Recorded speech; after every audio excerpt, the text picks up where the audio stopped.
जो हिंदू पौराणिक कथाओं में सबसे अधिक पूजनीय और प्रिय देवताओं में से एक है।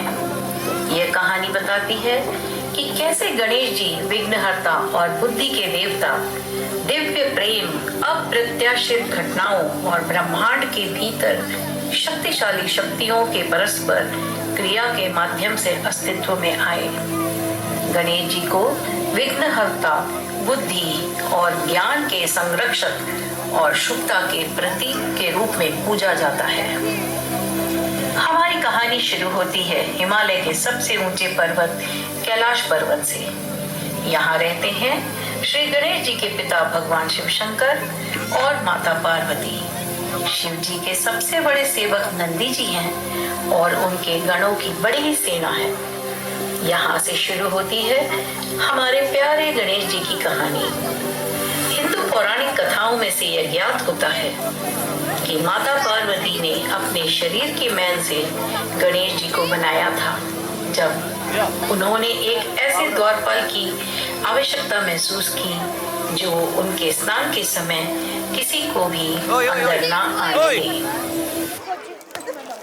Welcome to the enchanting tale of the birth of Ganesha, one of the most beloved and revered deities in Hindu mythology.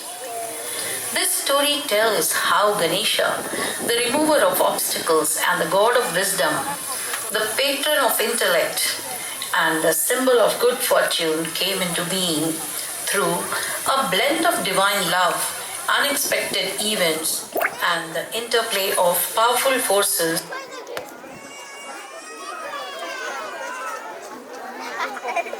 Remover of obstacles and the god of wisdom, the patron of intellect and the symbol of good fortune, came into being through a blend of divine love, unexpected events, and the interplay of powerful forces within the cosmos.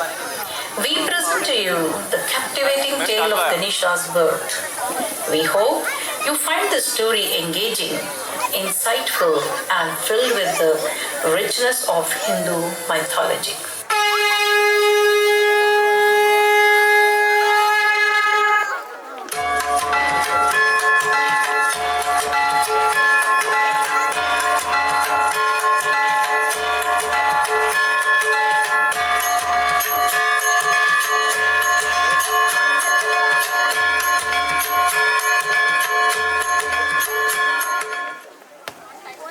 Mahadev, राक्षसों ने धरती और स्वर्गलोक दोनों में ही हाहाकार मचा दिया है।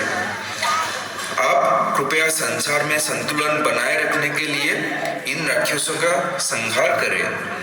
आप सभी चिंता ना करें, मैं संसार में संतुलन बनाए रखने के लिए इन राक्षसों का संहार अवश्य करूंगा।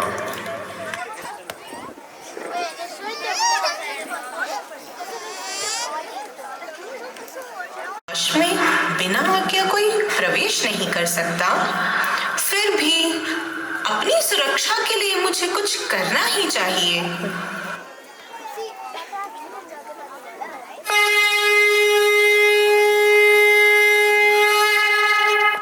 मैं कौन हूँ? तुम मेरे पुत्र हो। मैं स्नान के लिए जा रही हूँ। तुम कुछ देर द्वार पर पहरा दो और जब तक मैं स्नान कर रही हूँ तुम किसी को अंदर प्रवेश मत करने देना। कैसी आज्ञा माता?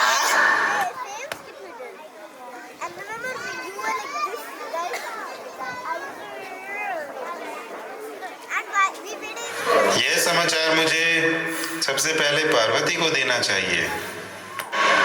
रुकिए, माता की आज्ञा है कि मैं किसी को भी भीतर ना जाने दूं। इसलिए आप भीतर प्रवेश नहीं कर सकते। तुम कौन हो और मुझे स्नान गृह में प्रवेश करने से क्यों रोक रहे हो? मेरा परिचय छोड़ो और यहाँ से चले जाओ। उद्दंड बालक, तुम्हें इसका दंड अवश्य मिलेगा।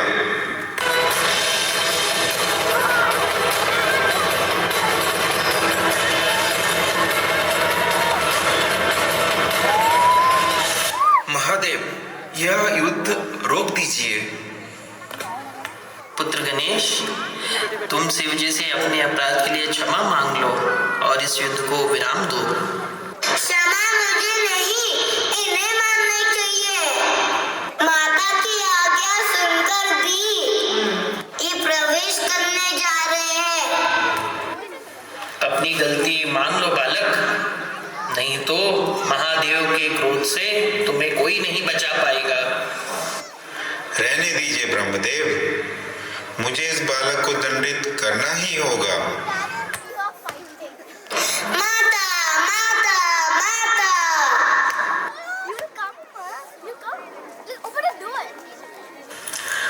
पुत्र गणेश, महादेव, ये आपने उचित नहीं किया। अब जल्दी से मेरे पुत्र को जीवित कीजिए। महादेव, क्रोध में आपसे बहुत अनुचित कार्य हो गया है, इसलिए आपको गणेश को जीवित करना ही होगा। हे देवी, गणेश का सिर मेरे त्रिशूल से कटकर मंगल लोक में गिर गया है। मेरे त्रिशूल से कटा सिर वापस नहीं जोड़ा जा सकता, इसलिए गणेश को जीवित करना असंभव है। मुझे क्षमा करना।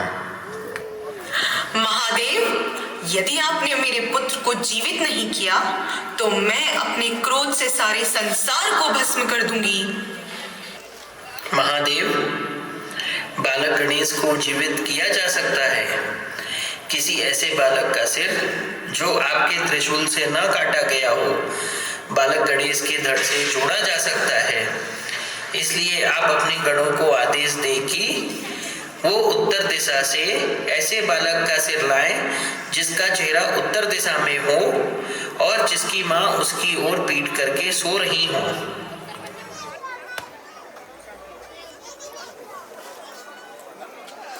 उत्तर दिशा की ओर है और इसकी माँ भी उसकी ओर पीट करके सो रही है।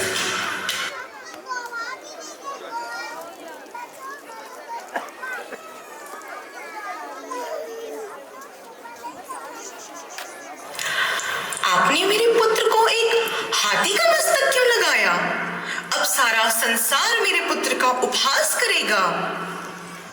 आज से कोई भी शुभ कार्य करने से पहले गणेश की पूजा की जाएगी और आज से गणेश मंगल मूर्ति के नाम से जाना जाएगा।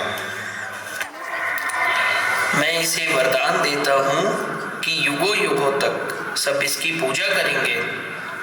यह बालक पृथ्वीवासियों का कल्याण करेगा। यह बालक प्रथम पूज्य होगा। यह अति बलशाली और बुद्धिमान होगा।